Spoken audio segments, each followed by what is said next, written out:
अगर आपसे कोई पूछे कि मोदी जी ने पिछले 11 साल में क्या क्या अच्छे काम किए हैं, तो गर्व से बताना डीमोनेटाइजेशन किया है जिसमें हजारों लोगों ने अपनी नौकरियां गंवाई। गर्व से बताना महंगाई बढ़ी है, जो 410 रुपए का गैस सिलेंडर था वो अब 1000 रुपए का हो गया है। गर्व से बताना कि 80,000 सरकारी स्कूल पिछले 11 साल में बंद किए जा चुके हैं। गर्व से बताना कि पुलवामा अटैक हुआ, उरी अटैक हुआ, पहलगाम अटैक हुआ, अभी रिसेंटली दिल्ली अटैक हुआ, लेकिन हमारा देश जो है वो सुरक्षित हाथों में है। तो गर्व से बताना 7.9% अनएम्प्लॉयमेंट रेट बढ़ गया है इंडिया में, और हरियाणा जैसे राज्य में जो नेशनल कैपिटल से बिल्कुल सटा हुआ है उसमें तो 35% तक ये पहुंच गया आंकड़ा। गर्व से बताना कि 3 काले कानून कृषि के लेके आई सरकार हमारी, और फिर माफी मांगी, वापस लिए सरकार ने। और गर्व से बताना हमारे देश भारत में हेट स्पीच इतना बढ़ चुका है कि चुनावी भाषणों में भी मुजरा, जर्सी गाय, मंगलसूत्र खोल लेंगे, ठा करके मार 6 गोली छाती में, इस प्रकार की भाषा का उपयोग होता है। गर्व से बताना ईडी और सीबीआई का जबरदस्त मिसयूज हो रहा है।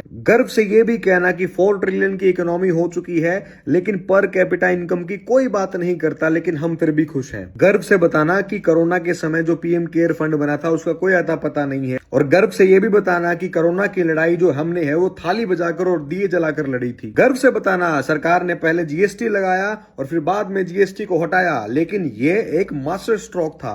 गर्व से बताना कि पेट्रोल भारत में 100 पार हो चुका है, लेकिन वही पेट्रोल 70 रुपए लीटर बिकता है भूटान में, और इंडियन ऑयल कंपनी ही बेचती है उसको।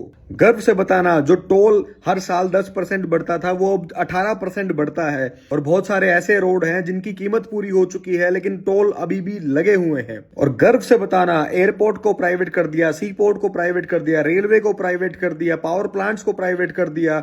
गर्व से बताना जियो जो है सरकारी कंपनी बीएसएनएल के टावर फ्री में इस्तेमाल करती है। तो गर्व से बताना साथियों, लॉकडाउन के दौरान जो मजदूर पैदल अपने घर तक गए थे, सरकार ने उनके अकाउंट में 10-10 हजार रुपए नहीं डाले, लेकिन बिहार चुनाव में वोटिंग से ठीक एक दिन पहले इलेक्शन कोड ऑफ कंडक्ट यानी आचार संहिता की धज्जियां उड़ाते हुए 10-10 हजार रुपए 1 करोड़ महिलाओं के खाते में डाले गए, लेकिन ये मास्टर स्ट्रोक था। और गर्व से बताना दोस्तों, इलेक्टोरल बॉन्ड स्कैम हुआ और वोट चोरी हुई हमारे देश में।